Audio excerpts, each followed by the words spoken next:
વિસ્તારમાં આજે કોમ્બિંગ હાથ ધરવામાં આવ્યું, શું કહેશો?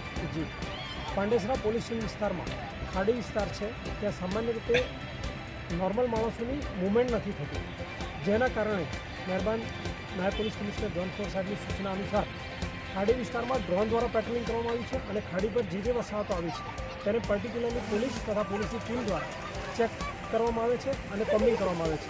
ત્યાં કોઈ ગુનાહિત પ્રવૃત્તિ થતી નથી, કોઈ અસામાજિક પ્રવૃત્તિ થતી નથી કે અસામાજિક તત્વોનો કોઈ અડ્ડો નથી.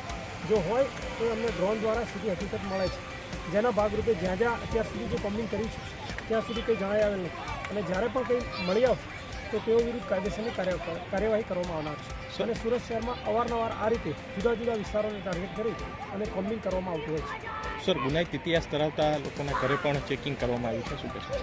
ગુનાહિત ઇતિહાસ ધરાવતા માણસોના ઘરે પણ ચેકિંગ કરવામાં આવ્યું છે, જેમાં કેટલાક કિસ્સામાં મળી આવેલા છે, કેટલાક નજરબાર છે. જે નજરબાર છે એમને ક્યાં છે અને શું છે, તેમની લેટેસ્ટ અપડેટ શું છે તે પણ મહેરબાન ડીજી સાહેબની મેન્ટર સિસ્ટમ દ્વારા અપડેટ કરવામાં આવેલ છે અને દર 15 દિવસે તેનું મૂલ્યાંકન પણ કરવામાં આવતું હોય છે.